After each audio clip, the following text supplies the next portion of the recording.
This episode is brought to you by TaxAct. Don't do your taxes alone. Join TaxAct's National Admin Night.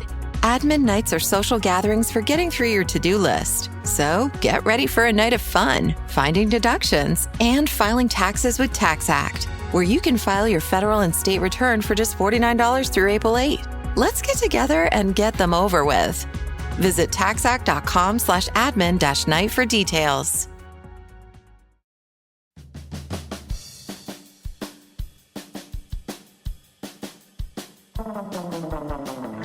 Welcome to The Secret Life of Cookies, where we try to solve the world's problems through the miracle of carbohydrates, one recipe at a time, with host Marissa Rothkopf and her dog, Bosco.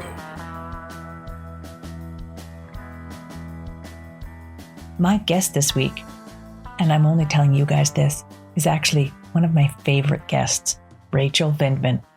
And on today's episode, we have one of your typical kitchen table conversations. You know, where you make raspberry sauce for molten chocolate cakes and figure out how to protect ourselves and the country from tyranny. Rachel also explains how we can all train to be the good kind of troublemaker. The word of this episode is accountability, and both Rachel and I pledge our deep and unabiding love for Velveeta. If you want the molten chocolate cake recipe, please go to marissarothkopf.substack.com. And one other note, if you appreciate this content, I would appreciate any preferably kind reviews in the Apple Store. The more reviews one gets on Apple, the better the podcast rating is. It's a dirty game, and I'd appreciate your help playing it. Now, settle in, grab your box of Velveeta, and on with the show. Hello, I would like to welcome you all to this week's very exciting Valentine's Super Bowl All Things February podcast with Ms. Rachel Vindman at home in her kitchen while I am at home in my kitchen. Welcome, Ms. Rachel Vindman. Thank you. Thanks for having me back, Marissa. My family is always so excited when I'm on your podcast for obvious reasons. And this week you chose a very interesting recipe, didn't you, Ms. Vindman? I did lava cakes. It's a family favorite, but the raspberry sauce that we're going to be making is certainly a twist, and I've kept it a big secret from them. Oh, good. Oh, good. For those playing along at home, we will not be making the lava cakes while we're talking because it's a very easy recipe, right? Very impromptu recipe. You can whip it up for your loved ones in no time. I hope to do a video of it at some point this week to show people. Really, the most important part is when you take it out of the oven. Mm-hmm. But because your family loves raspberry as much as my family loves raspberry, we're going to make a raspberry sauce while we talk, which is a very sort of like, I don't know, it seems a very homey thing to do because it's a lot of manual labor to smush out the raspberries. Yeah. Lava cake was my go-to dessert when we lived in Moscow. I had to host a lot. I would have like 5-course meals. And sometimes I would make all of them. Sometimes you could hire caterers to come in, but the lava cake was like I had a couple things that I always did, and the lava cake was definitely one of them. So you'd serve a 5-course meal, and what would you serve? We did, past hors d'oeuvres, usually 2 or 3 choices for that. And then a soup and salad. I don't even remember the order because it's been a minute. And then a main course and a dessert. Every diplomat community is a little bit different. So in Moscow, it was very formal. So like you would have people who would come and serve. It wasn't like a buffet style or family style. Very rarely did we do that, and only with people we had gotten to know. But typically, if people came, and usually it was, a minimum of 8 people. I didn't like to do more than 10. But I did sometimes. And it was like, at first I didn't even know that you could hire caterers. So here I had like an 18-month-old and I was trying to make 5 courses and buy all the ingredients and keep my daughter alive and prepare everything and not, give anyone food poisoning. It was quite the juggling act. I'm very proud of this, Marissa. Obviously, as I'm talking about it, sort of like a dialogue, but a monologue. I meant not dialogue. Yeah, a monologue. And because this is a podcast, people can't see that my mouth is sort of agape because that's a really really, like at that point, I would have been like, here, there's a buffet. But I guess Peter the Great stipulated you have to do. Yeah. I mean, I don't know who made this rule, but I remember the first time, like one of our first weekends there, some people invited us over, and she was a very talented cook. And I remember leaving, like saying, I can never do this. I guess we should just move back home now. So it was super intimidating, which was nice. And they gave me like the tips and the tricks. And in the end, I kind of figured it out. I can't get in. Some of it's classified, actually, believe it or not. So I can't get into all the details about how all of it works. But despite the allegations against my husband and me, we don't tell tales out of school, and certainly not about the inner workings of an embassy. But eventually I figured it out, but it was not, some of it was just like figuring out where to buy the ingredients, because at first I was making recipes based on what I could find. And then you could find anything, but that was not immediately apparent to me. But did you make traditional American dishes, or were you like, today we shall have borscht? No, I never made borscht. I did go once. Someone they were hosting something. It was like a lunch. And it was Austrian, and she had us over, and it was like a borscht making like party, I guess. I don't know. Is that a thing? And we like learned how to make borscht, and I was like, oh, it's very complicated. I like borscht, but I mean, I'll just go eat at a restaurant. Somebody else can do it for you. It would be just fine. Yeah. But I would serve pretty like cosmopolitan, I think, more or less meals. It wasn't really a specific cuisine, unless it was a holiday or, something sort of specific. So, But I had a lot of fun making the menus, and I still have like the files on my computer. So sometimes I'll look them up, but I love the appetizers for some reason. That the past hors d'oeuvres is just so fancy, which tells you a lot. It tells you a lot about my life. Exactly. But I love to make like roasted red pepper soup. That was always a huge hit. And that could be made like the day before. So I would usually make that myself. And then, they would just like put some cream on it and serve it. And yes, all the cream. So my daughter, having grown up when she was for 3 years in foundational years, she even wants to put sour cream, or she still calls it smetana by the Russian word. Like, even if she's having like, I don't know, pasta fagioli, like any kind of soup, she wants to put sour cream in. I'm like, no, the Italians put cheese, which is essentially the same thing, right? But some sort of dairy. That shows incredible taste on her part and good instinct to want to put sour cream on anything. I agree. Taught her well. Okay, we're mushing the raspberries. What we're doing here, folks, is making the world's easiest thing in the world, which is raspberry sauce, which, I mean, if you can add sugar to it or not, we're adding a sugar syrup. I've melted a half a cup of sugar with water in the microwave, which basically couldn't be easier.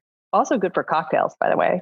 It's just a half cup sugar and 3 tablespoons of water. You could use orange juice if you're fancy. And your family likes the orange raspberry thing. And now we just have a bag of frozen raspberries. You don't even have to clean anything. And then you just smush it through a sieve, smush, smush, smush, so that the seeds don't get in your dentures. Yeah. You don't want them getting in the way, I'm going to end up serving these, I think, for my husband's birthday, which is Thursday. And you can make the molten lava cakes in advance, like the day before, and let them sit in the oven without having cooked them. So that's a nice thing you can do for any impromptu, Tinder dates that come over or anything. Not you, Rachel, and definitely not me, but other people who are preparing for the Valentine's holiday. Yeah. Yeah. Is Valentine's Day a big Is Valentine's Day a big deal in your house? Or is it going to be more Superbowl Sunday? Neither are huge holidays in our house, I'm just going to say. But we'll probably watch the Super Bowl, and I guess there's like new teams in it. So that'll be kind of fun. And Valentine's Day, I think, just to be honest, it's a bigger deal for my husband now with his daughter than it ever was with me. I'm just being totally honest here. That's really sweet. It is very sweet. I mean, I think when we were dating, one of the first nice gifts he got me for Valentine's Day was, I'm going to date myself. And iPod. That's what they were called, right? iPods? Yes. Okay. Yes, mother. That's what they're called. Yeah. So I got an iPod, and then it wasn't compatible with my computer. It was like a whole long saga. And my daughter found, I guess we had it, or another one that we had, and we were trying to explain what it was. And she was like, why not just use your phone? And like, oh. Yeah. I mean, it's much more intuitive. You know, it's a lot easier to explain, like from 8 tracks to cassette to CDs. But with the devices, it's hard to explain that, you know, sort of evolution. Yeah. My first album and stuff like that. And I'm older than you. So for me, like when Tim Shanahan, if you're out there, let me listen to his Sony Walkman so that I could listen to The Police. Really cool. I was like, wow, this is so cute. And yeah, I guess I did sort of have a crush on you, Tim Shanahan, but it was long. I mean, what was I, 7th grade? God. The Police will do that. Yeah, right. And he was a really nice kid. But anyway, I hope he wouldn't be listening to this podcast. Anyway, something is happening today, I think, in Michigan, where Ethan Crumbley, that kid who went to his high school even after and shot students there, his parents are coming up to trial today. And I was reading a trial for, you know, giving him a gun, not securing the gun in the house. And I was thinking, Joyce Vance wrote a wonderful piece in the New York Times today on the opinion page. And she said, it's a rare moment of accountability, this trial. And I heard the word accountability. It's like a big light went off in my head because I'm a little slow. But accountability is really the word that's been missing from probably every single thing. And it's sort of the reason I rent at my clothing and tear my hair out in tufts regularly. And so I think it's one of the things that we as a nation, or many of us, or thinkers, what I mean is people with brains, miss. There's this accountability. It seems like thing after thing after thing keeps happening, and there's no justice done for it. And we're all patiently waiting for the DOJ to do its job. But your husband also filed a lawsuit recently. He did last Wednesday, actually. You know, he was talking to this group for about a year. We went away last year. My daughter was distance learning. So we went away for her birthday, which was really nice. I'm kind of daydreaming about it, to Florida. We were into the house for a couple of weeks. And I remember his first conversation was with them then. And I remember thinking, I mean, certainly we can look at it and, you know, I'm happy to talk to them, but gosh, I hope we have some accountability, you know, rather than doing a lawsuit. I hope that there's a larger accountability that will make people think twice. So as we know, that really hasn't happened. And it's hard. I mean, it's just hard. Like, I'm a mom, you're a mom. And I think just funny story about the lawsuit. One of my best friends in our neighborhood, her husband came home and was like, did you talk to Rachel today? Like, how's she doing? And Jen's like, of course I talked to her. I talked to her like 18 times a day. She's like, well, what about the lawsuit? And she's like, she kind of mentioned it, but not really, because I really didn't. I was like, no, I got this. You know, it was sort of my like way of talking about it. And he was like, well, what did you guys talk about? You know, sort of thing. And she's like, well, we talked about accountability for one of their daughters who lost the door to her room, you know, for a period of time because of, you know, some of her behavior. And so this was like, and I was like, see, we did talk about accountability just in a different way, a way that is relevant to us. But I think the issue with accountability is, for me, in my household, is it has to be immediate. Because if I let it get out of control with my now 11-year-old, she turned 11 on the day that the lawsuit was filed. I mean, happy birthday. It just, yes. And our dog's birthday too. It's a big week, but it spirals out of control. I mean, it just like, if there isn't accountability immediately, it just, you lose the moment, and then, you know, the behaviors continue. And I think the behaviors we're seeing, this case in Michigan is kind of an anomaly. I wonder if the people are thinking like, what the heck? Why me? Like there's not accountability for anything else. Because I would be thinking that if I were them. Because you look at it, and I mean, on my podcast, we talk about the suburban woman problem, shameless plug. We talk a lot about, just like conversations we have with our friends and in our neighborhoods and the groups where, community groups, whatever, very local things. And I hear a lot of people talk about, well, it doesn't even matter. And I think when they say it doesn't matter, what they're really talking about is if you see people just getting away with crimes and admitting to crimes, then what's the point? I mean, like you have to think it's something like the game's a little rigged. Doesn't really seem to be, like one of my co-hosts is a state legislator in Georgia, and she's a Democrat, and she's blaming the Republicans. They're participating in the game and they're the referees of the game when it comes to the redistricting. And that's what it feels like. So then you think, why even vote? Why participate? What's the point? And that's why I think accountability is so critical. Don't you? I completely agree with you. Yeah. And anybody who's raised a pet too knows that, if you don't get the dog when he's doing it, you can't drag him back and point at it, Yeah. And I know that's a sort of simple-minded. I tried that the other day. There was a trash incident. And it made you feel better, probably. Yes, that's all. But it had no impact. And I'm sort of bored of it makes me feel a little better to rage on Twitter or whatever I'm doing. Right. But it's not having any impact. And one of the things I was checking out your podcast, your new season, shameless plug. We're just going to constantly talk about Rachel's podcast. Can we just establish that now? Everybody is listening. So please go listen to her podcast. But you do something with the podcast called, or the podcast offers Troublemaker training.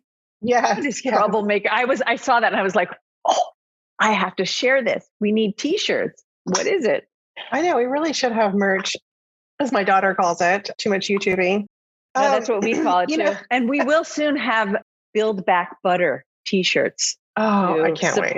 I can't wait. To support the Secret Life of Cookies. So my daughter came in the other day, and my aunt used to have a business making shirts and like monogram business and stuff. And she's retired now, but she had made a shirt or a t-shirt that just says "Here Right Matters."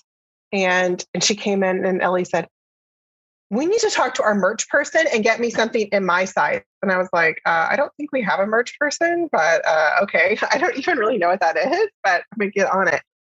Yeah. So Troublemaker training is, kind of John Lewis, how to make good trouble in your neighborhood, like in your school board meetings, how to go and be a participant in school board meetings, how to, we just launched something called Book Ban Busters, bookbanbusters.com. And it shows you all the books that are banned across the country, whether it's a permanent ban or a temporary ban or something that's being proposed. And it's a great website. It's one of my friends, Alex and I have a friend, Brad Meltzer, who's an author. And Brad, this is a big passion of his, of book bans, and in several of his books that are like the most innocuous, like children's books, were banned from from some schools. They were, I think, books about Rosa Parks and Martin Luther King. Please. And yeah, I know. Sorry, don't mean to be offensive. And that my hometown, my home school district has banned To Kill a Mockingbird. So the same school district that assigned it to me. And so now look at you. But now look at you, Rachel. So yeah, lesson learned. I probably was like in the school board meeting, we have to do this. Look at this woman. Exactly. Ipso facto. Yeah. Actually, it kind of makes sense now that you put it like that.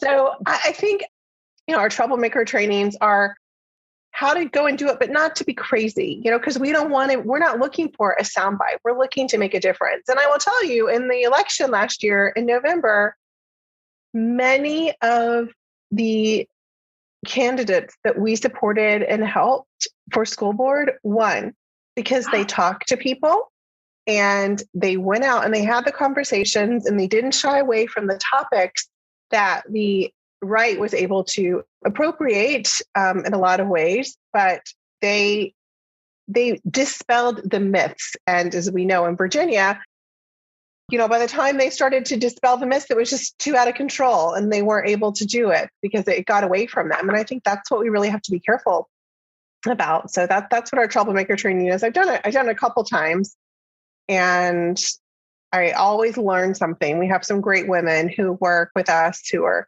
former community organizers to former attorney. I mean, all kinds of people. And to really, just the reason I like it, because I love this idea, is like I said about talking to my friend Jen. I mean, we don't have time to be knee deep in this all the time. No, like my husband can just he can just totally focus on something and that can be all he does. I don't have that luxury. No. And I guess I mean, insert rant about gender roles here, but it is what it is. And I'm not going to change it. So more power to you, younger women, if you can, or even people my age, but that's not happening. So for us, like I have to be able to do things in a meaningful way. I can't just sit around and talk about it on Twitter or cable news all day. I've got to do something. And I think we teach people how to do something. And I still find social media and Twitter, I find it a great way to connect. I think it's a good way to vent if I'm upset or, get encouragement or give encouragement at times, but I also like to do things and it's a good way to do that. And I think we actually have to do more. I think that's what we've seen. And also seeing the number of, I got to believe there are plants in Board of Education meetings, these people standing up and ranting about masks. So they are. I went to some of our school board meetings and it was like the same people and they would just kind of rotate like what they said. So they encouraged other parents. I never spoke, but I would go because it was the same people every 2 weeks. They would sign up to do them and then they would just read something that they printed out from the internet. And it was all out of context. But it was like the usual suspects. It was the same people every time. It's extraordinarily frustrating. And you had somebody, you're one of your there's a whole issue that we have to combat about misinformation. And I'm currently this semester teaching a class called Intro to Journalism. And one of my challenges is working in a university setting, which I love. I love working. I love my job, but the challenge is being able to point out how some of the news that is considered news is misinformation, or even more nastily, I can call it disinformation. Yeah. And how to kind of train people. My challenge is how to train them to have that. And I use this word all the time too, which I think annoys the heck out of them, but their spidey sense about how to sense when something is not quite right and how to make them, even if they don't go on to be journalists, smarter consumers of news. And I think that's missing just in our society in general, just missing this idea. I remember Ellie, like something like her art teacher, they were talking about advertisements and they were talking about, just, in fact, I remember when we moved back from Moscow, she hadn't really ever seen commercials and she was like watching something on the Disney Channel or something. I don't know what they were advertising. She was like, I want smooth, beautiful feet. So that's what I always think of when I think of commercials. I'm like, I want smooth, beautiful feet. And so, but now, how do I get them? I know, I do too. I don't think. So now when I see when she sees commercials, she's actually really skeptical. And here in DC market, we get like a lot of political, sort of very strange political, not about like what you might think about. Like I remember there was an ad many years ago about North Korea and Qatar or Qatar. And it was like very strange. And I remember her asking questions about it, but just, you have to explain like, just because when it's advertised isn't right, but that is a learned skill. And a lot of people don't have that.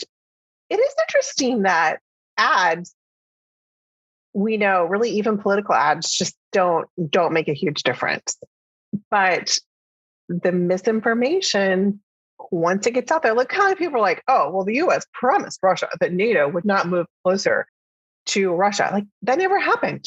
But if you say something enough times, and you make that claim, then people believe it. And that's the problem, I think, in journalism is, and I have to say, anyone who follows me on Twitter knows I have some thoughts about cable news. They often don't push back, or not just cable news, but journalists push back when they say these lies. Make them give you the facts, or even if it's true, make them they tell you why it's true. Give you some data points, or some statistics, some kind of proof. It's not just someone's, and I guess that's what it is, right? I mean, is this provable, or this is just someone's conjecture? Show me where it happened.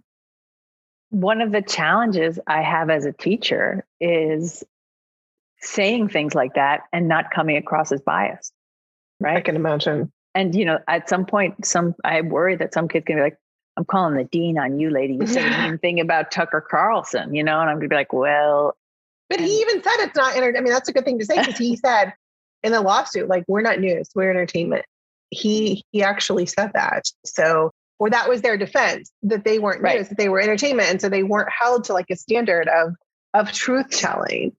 And I think before this lawsuit, there was other talk of lawsuits. And I was most upset of anything of the allegations that Laura Ingraham made against my husband, and everyone who was part of the panel, except for not everyone, there were only two other people, but they both apologized for the statements they made, John Yoo and Alan Dershowitz. But Laura Ingraham and Fox News didn't apologize for saying that my husband had dual loyalties. And, this was the night before his closed door testimony. And that honestly, and it's in the lawsuit, I mean, those comments and that narrative that started on that night is really what led to him having to retire, because it put things out there that weren't true. But, like I said, I've said this lots of times, bells, you can't unring a bell and you can't unsay words. And once they're out there, they're out there. And if they're not true, it does real damage. And it's hard when you're teaching someone how to be a journalist, I can imagine, because the ones who are bound to the truth have a lot harder job. And, it's a lot more difficult. It's a much harder job. Kids bring in the news to me every day. We talk about the news, and someone will, say, oh, well, this and such happened. And I'm like, are you sure? Why don't you go spend a little time with your computer in the middle of class and tell me where that information comes from? And that's harder. It's harder to do that. It's much easier to, and I'm not talking about my students, but I'm talking about people in general, to listen to your friends on Facebook because you trust them inside, your little circle of trust there, right? Or listening to people in your local community. Well, they must know, right? They're the people I can trust. I can't trust government officials, although we seem to be listening to a lot of the ones who speak rubbish a lot. I can't listen to journalists, right? And I can't listen to business people. I'm not saying I trust all of them either. Yeah, but no. Who do we listen to then, right? And how do we ensure that the information we get is good? Can we do a troublemaker training on how we rebuild trust in our institutions? We talked yesterday when we recorded our podcast about, and this is hard, leaving room for grace for people who might see the light. I guess sometimes I think is there anyone left that might see the light, or is everyone just pick their corners? Yeah. I don't know, but please tell me there's hope for that. Every new thing that comes up, and now it's book bans. That's kind of the new hot button issue. But you see that misinformation start to build, and I can often see it on social media because I see what they attack me with. And so what they're not attacking, but what they're countering with, I should say. So one of the things they're countering with is oh, you don't know the difference between a banned book and a book that was removed from the library. Well, actually I do, because I know what words mean, but yeah, thanks. But this is what they've been told. And that is an easier pill to swallow. So a book that has been removed from a library is more palatable than to say a book that has been banned. And the danger in this, because I know you like books and I like books, and I never had to worry about seeing myself in books that I read when I was growing up.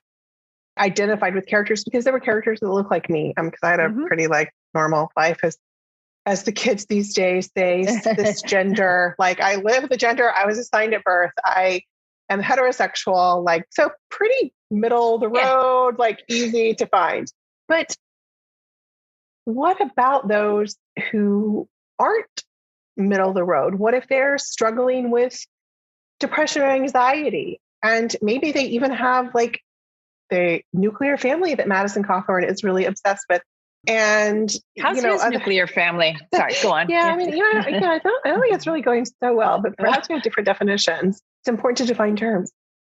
So there are other things that are not, they only want to talk about, LGBTQ issues, but that's not just it. Or it's not, it's all kinds of things that they want banned. And my aforementioned friend, Jen, her daughter who was struggling with some things, they had to put some limits on some books that she was reading for now, that it was not the right fit for her right now. Like maybe because there's an age range and, it just was not what she needed right now. That is something I completely support as parents, looking Absolutely. into what is really good for your child. And that's what we kind of do as parents is make these decisions. But to absolutely remove it and no one be able to access it because one person might struggle with it. No, that's not personal responsibility. That's not it. And again, in Loudoun County, we interviewed a teacher and they were given like a diverse library for their classrooms. And a lot of those books they want to remove. These are not books that were assigned. These are books that are available if students want to check them out on a variety of issues that students have been identified to struggle with, even in high school. And I think it's really important that you can go and say, hey, here's someone who struggled with anxiety and depression. And, in my generation, maybe if we'd had books like that, we would have had a lot more people who would have realized that was an issue for them, but we didn't talk about it. So that was not even something. So you cannot let the rhetoric get away. And that's what I see them doing. I think it's going to be a huge topic in the midterms because everyone loves to be scared for their children. But I hope that we can get out ahead of it a little bit and meaningfully counter it. But the idea that it tends to be a conservative issue, a Republican issue, and it's all about personal responsibility. And that's what that party's like, T-shirt is, personal responsibility. If I have to pull myself up by my own bootstraps, not to simplify this too much, but I like that. Don't I have to figure out what books are right for my family and what aren't? You're not. Why are you making that decision? I mean, it's a weird place. Like you don't want government involved in your lives. You're the party of small government and personal responsibility, except you want to take away access to everything. And you want the government to do it. So I'm confused. Again, I read Joyce's op-ed, as most things or everything actually Joyce does. It's phenomenal. And I kept thinking like, I wonder if this family is like, what the heck, dude? Like no one else is responsible for anything. Why me? Why us? But I'm in total agreement with it. And I think that's what should happen. I mean, you can't have a gun and not secure it. You can't give a gun to a child and not teach them how to use it properly and know that they are, and you as the parent are hopefully close enough to them that you can see if maybe having a gun is not the right thing for them to have at this stage in their mental game, Yeah. I mean, if I grew up in Oklahoma, there's lots of people who hunt, who use it on their, if they have farms, there are like utilitarian uses or even sport uses, it's fine. But you have to know, I mean, it's like driving a car. We have an age limit for driving a car when people, when we say that you're mature enough to take on this responsibility or drink alcohol or, having a job. There's lots of things. So why not with weapons? And even still, it also means you need to be responsible for this weapon and you need to know what's going on with your child and with their mental health. And it sounds like there were a number of places where those things broke down, but it is kind of making an example out of them, but a necessary one. I mean, frankly, it should be like what we do. I mean, it should be the standard, not to make an example, but the standard should be like parents should be aware, because we need to start holding some people responsible. These things are not happening in a vacuum. Right. I can't rent a car by myself under the age of 25. Yeah. But I can, but like, I'm with you on the idea of like, you go hunting, you use there are reasons, utilitarian uses for them, but there also should be some controls. I have a 16-year-old son, and my voice sounds like his. No, just kidding. I'm sorry. I don't mean to shame him. I don't mean to, he's not, he's great. I know. I'm a terrible mother. At least we're putting money aside for therapy. Anyway, I know sort of, I have a sense of where he is in his level of maturity, and he can go get a driver's permit now, but I'm in charge of deciding when that's okay.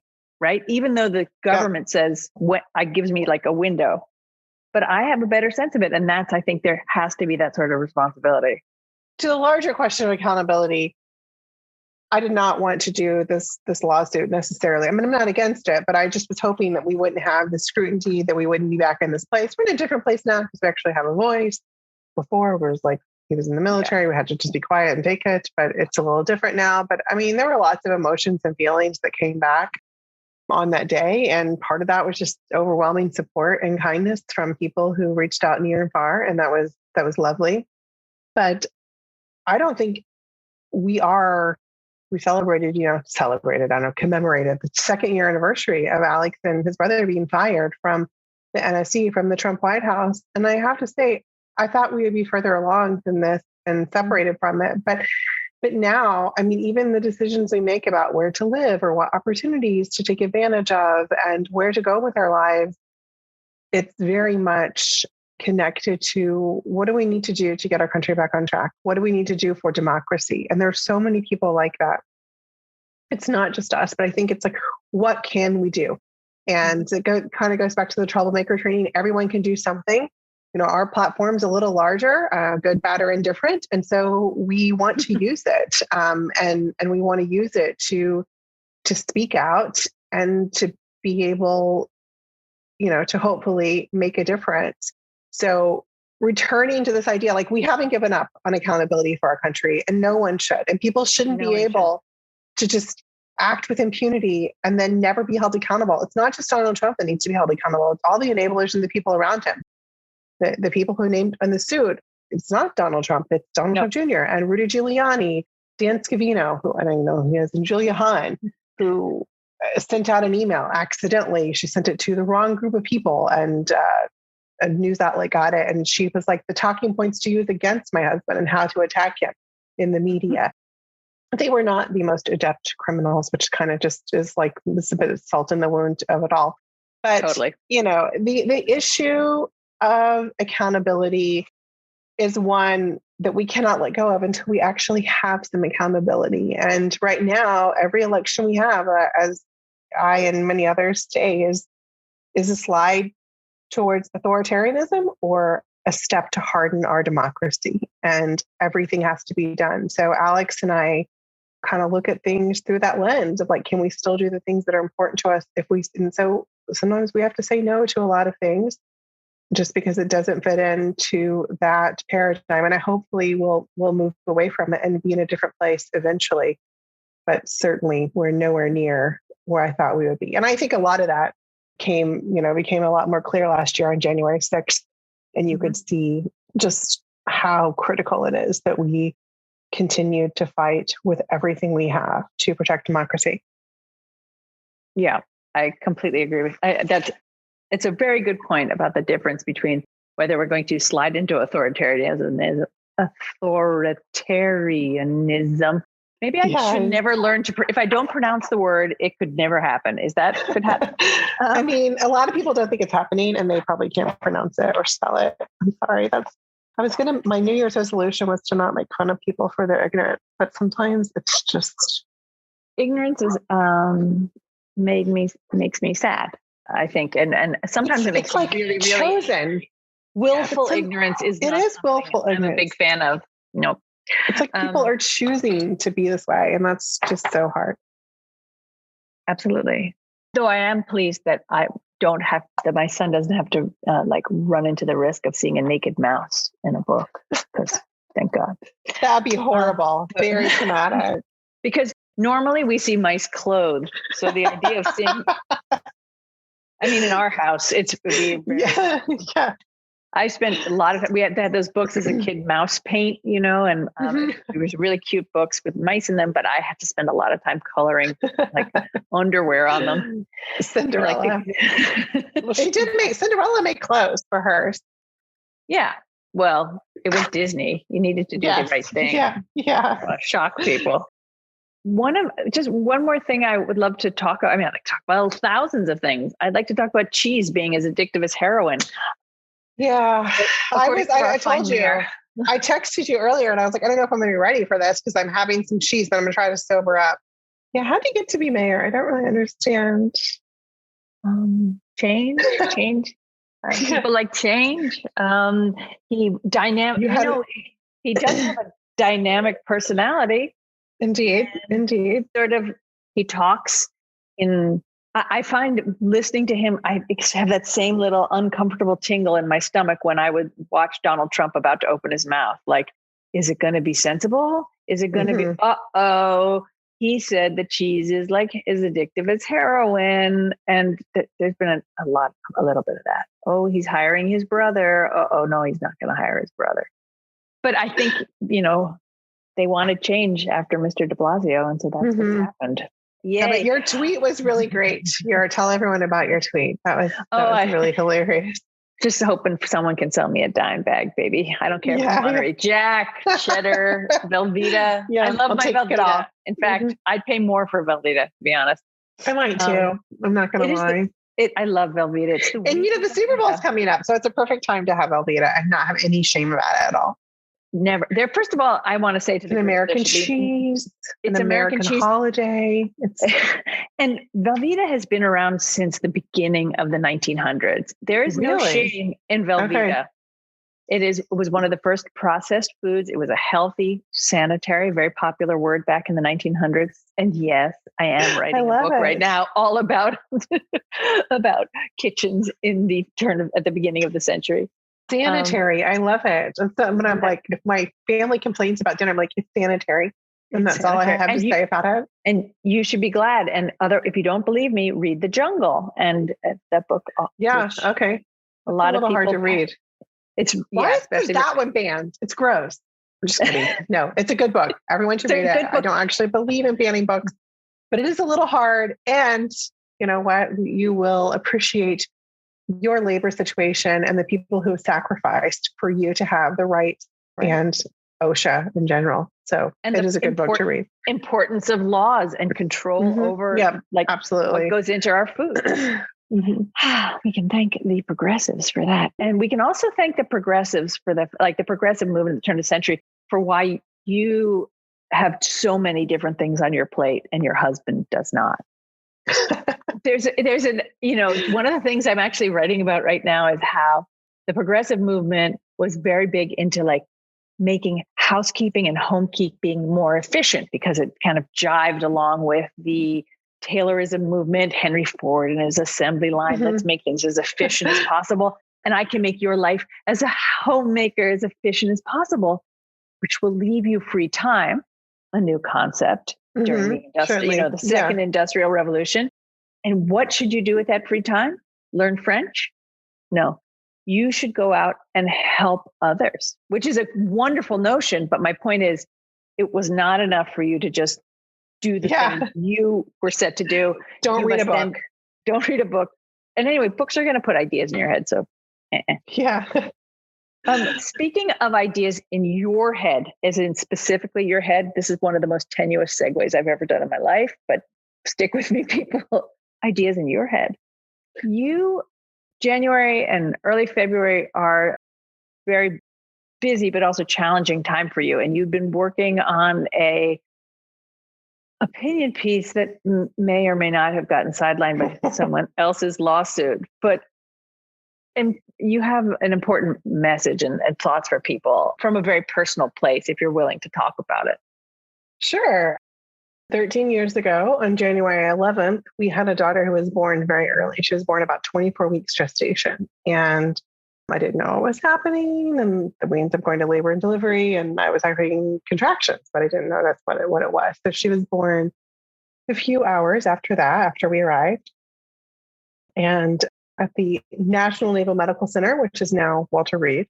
But at that point, there was still another Walter Reed. So we arrived there, and that's where she was born, and spent her life a week. And I wrote a piece about it, and then the timing kind of got a little off with a lawsuit. But, this January this is real juicy. It started out with like a week of snow days, which is really what you want after the holidays already. Then it's like the flashbacks to homeschooling. And then it ended with everyone getting Omicron. And, like before you might get sick and one person got sick and then you wouldn't stay home for the whole time. But now what we know about COVID, we want to be conscious. So like no one went anywhere for like 14 days. And that was a lot. Oh, well, our daughter was the first person, so she couldn't go anywhere anyway. She couldn't do anything without us. And we were sick. And actually, Alex tested positive for a long time. So he's just kind of now returning to normal. But it was like also a good reminder of something that I longed for a long time, which was family life and child. And, so it's like yin and yang. And it's good and bad. I guess not yin and yang, it doesn't really go together, but it just reminds you, I guess, of it's the good and bad, And then, I talked about just, I think, I'll probably recycle this and use it in a different place. But I think just with grief, the hard thing about grief, anyone who's ever been through grief, is there's no shortcut. You just have to do it, and you just have to live it and go through it. And right. I'm a doer, and I just like to do things. And sometimes I like to just do them quickly and get it over with. And that wasn't an option with grief. And it was really my first introduction to extreme or serious grief. I lost both my parents shortly after that, which was a whole different kind of grief. But Ellie was born a few weeks early, but she did wait, and she was born in February. And it kind of, our year always starts out of like, I kind of dread everything until the 11th, the 18th, and then I kind of start to breathe again. And this year it took a little bit longer. And then it's her birthday. And I think it's just such a great metaphor. Like, hang on, just hang on. If you're going through something hard, just wait.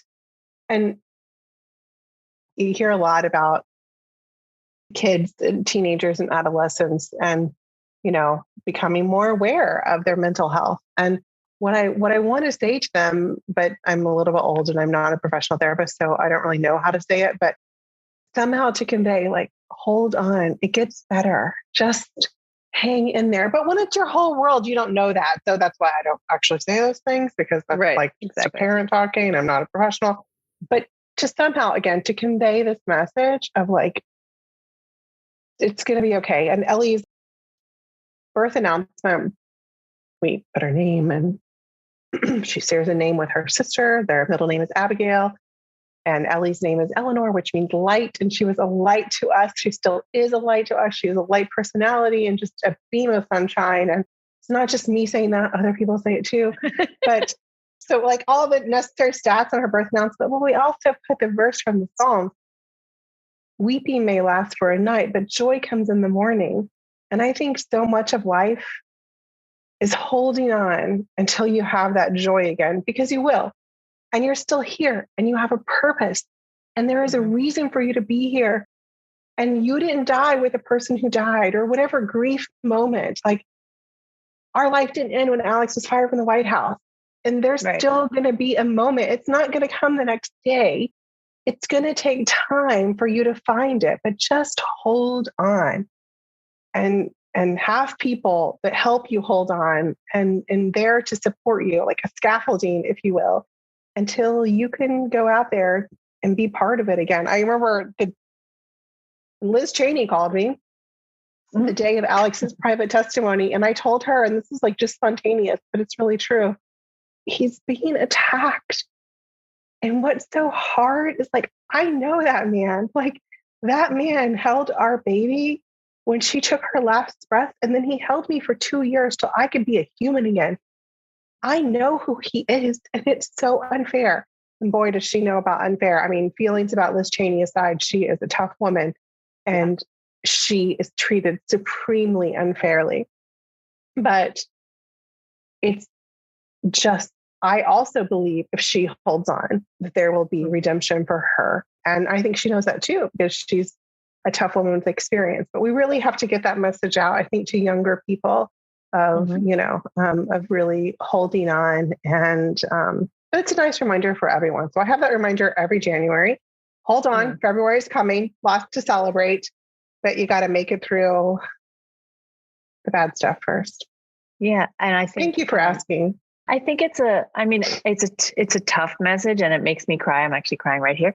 But the idea of like feeling that it's like so incredibly hopeless in grief, because I'm like not a therapist, so I'm not here to explain to people who suffer from true depression, like how they're supposed to live their lives. Exactly. Yeah. As far as grief, there's a point where you're like, well, I just can't do anything.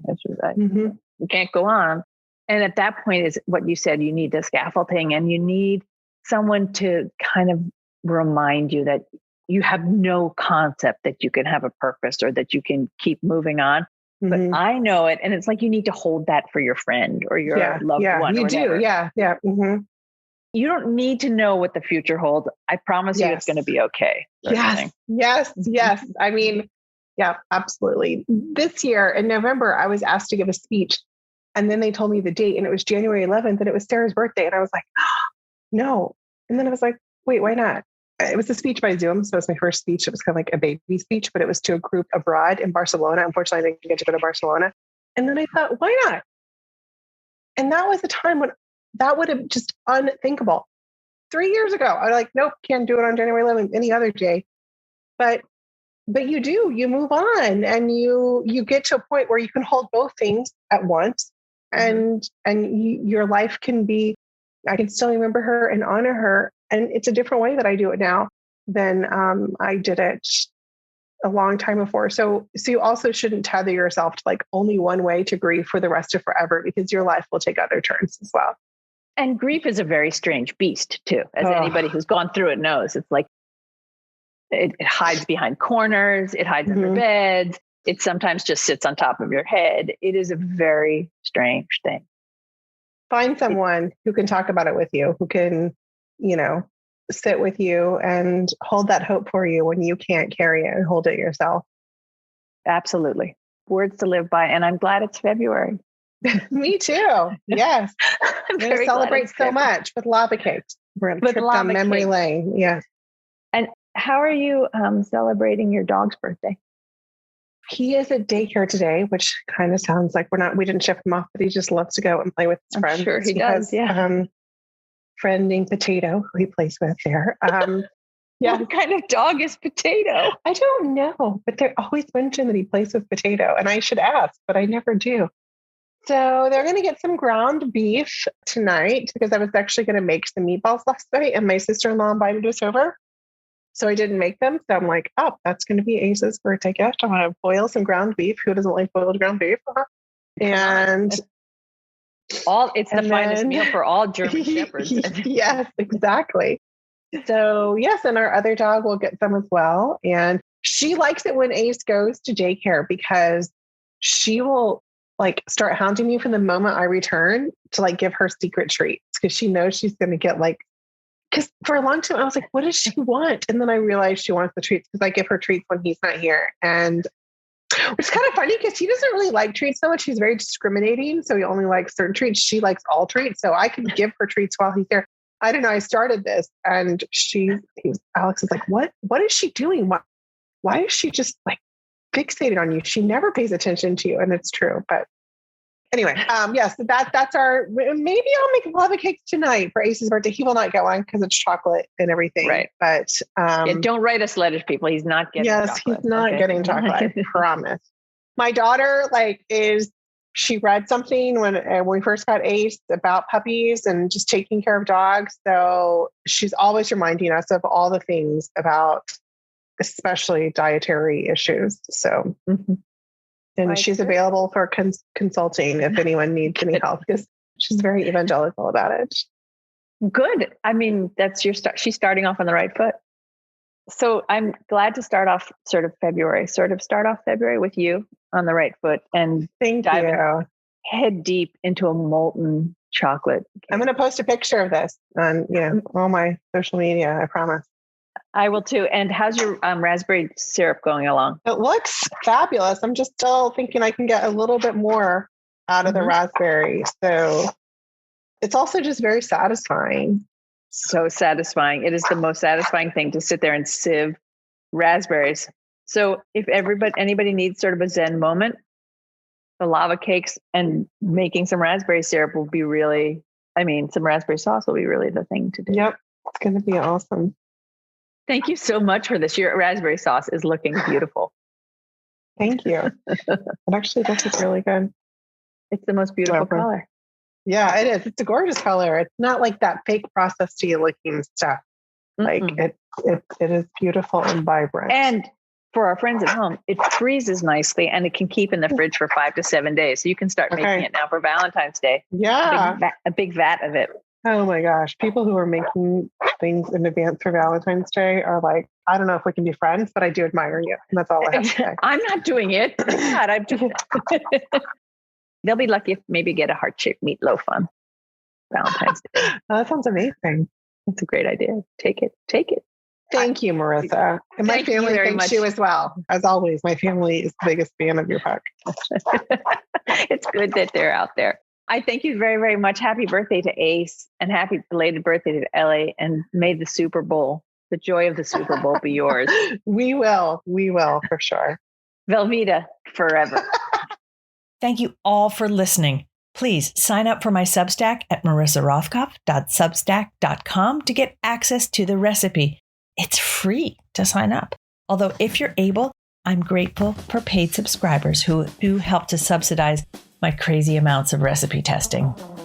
Listen to Rachel on her podcast, Red Wine and Blue, and please leave a review in the Apple Store.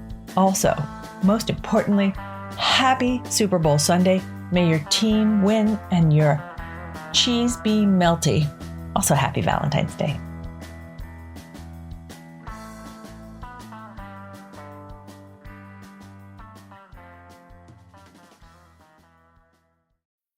This episode is brought to you by Athletic Brewing Company. No matter how you do game day, on the couch, in the crowd, or manning the snack table, Athletic Brewing fits right in. With a full lineup of non-alcoholic beer styles, you can enjoy bold flavors all game long. No hangovers, no buzz, no subbing out for water in the second half. Stock the fridge for tip-off with a variety of non-alcoholic craft styles available at your local grocery store or online at athleticbrewing.com. Near beer, fit for all times.